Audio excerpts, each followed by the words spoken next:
Glory and praise to you, Lord Jesus Christ. Glory and praise to you, Lord Jesus Christ. Your words, Lord, are spirit and life. You have the words of everlasting life. Glory and praise to you, Lord Jesus Christ. The Lord be with you.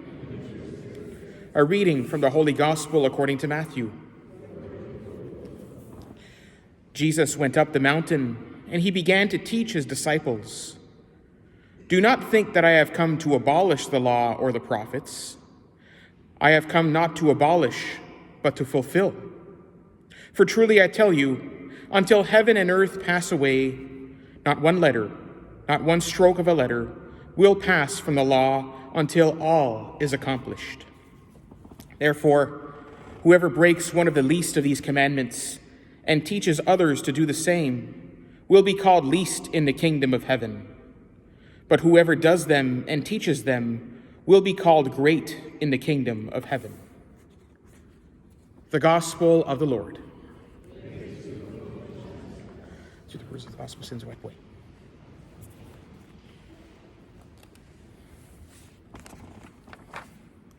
Our readings today are all about the law. Not one law will be abolished. I have come not to abolish the law, but to fulfill the law. And what law is Jesus talking about here? Of course, he's talking about the law of Moses, the 613 commandments.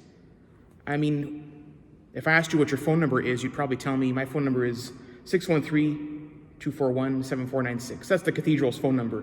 So we're in area code 613. We ought to be experts of the law here, 613, right? So 613.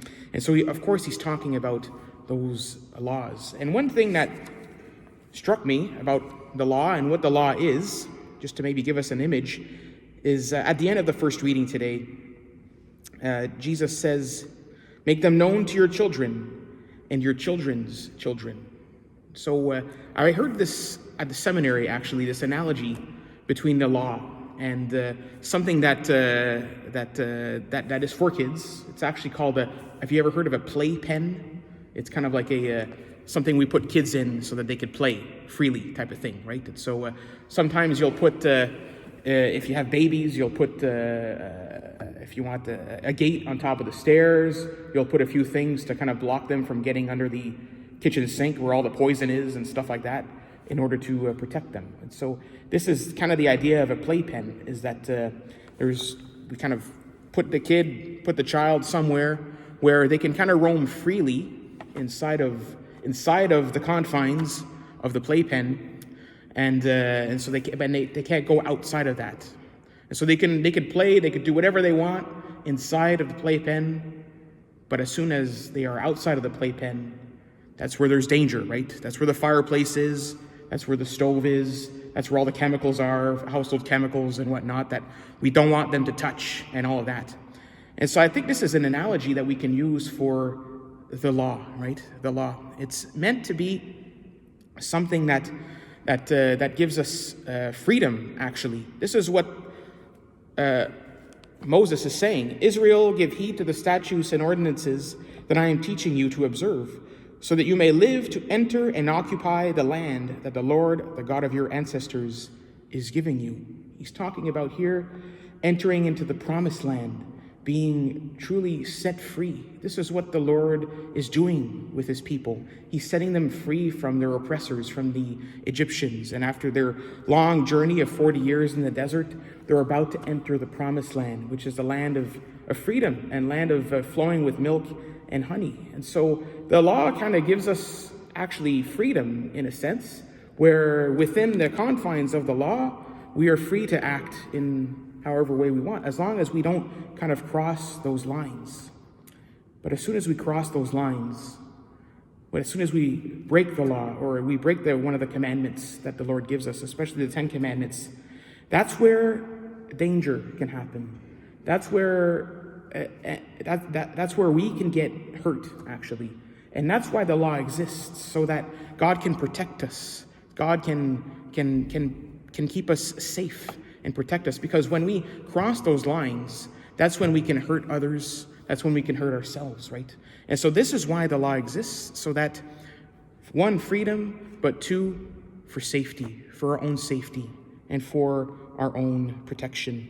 And so, of course, we're human beings, right? So sometimes we kind of go right to the line of crossing over to sin, perhaps, or to breaking God's law, or sometimes we do break God's law.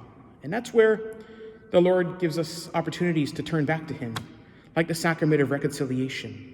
Let's remember that the sacrament of reconciliation is a sacrament of healing, right? When we sin, the Lord sees us that in the sense that we've been hurt by something. We've been hurt by something. And he wants to pick us up and cure us. He wants to heal us. And so the sacrament of reconciliation is really a sacrament of healing when we get outside of those confines of the law. Now, Jesus in the gospel today says, "I have not come to abolish the law, but to fulfill it." And so the issue that Jesus has is not with the law itself. The law itself is something good. It's something that comes from God. It's something that he invites us to obey. It's something that's very, very good. But what's happened is that in his time is that the law's interpretation was getting to be false.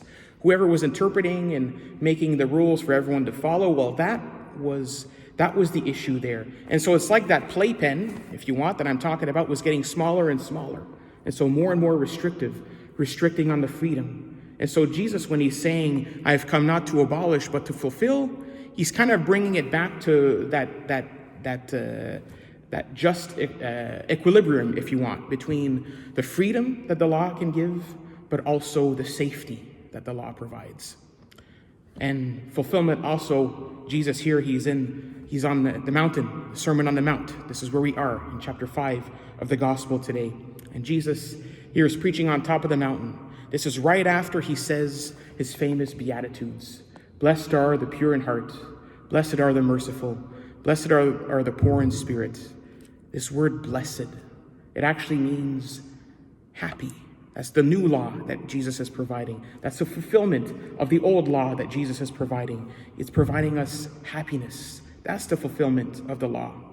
And so today, let us ask for that grace to look upon the law today, God's law, as a gift for us. A gift for, of course, our freedom, for our safety that God provides, and also for true happiness that only the Lord can provide in our lives.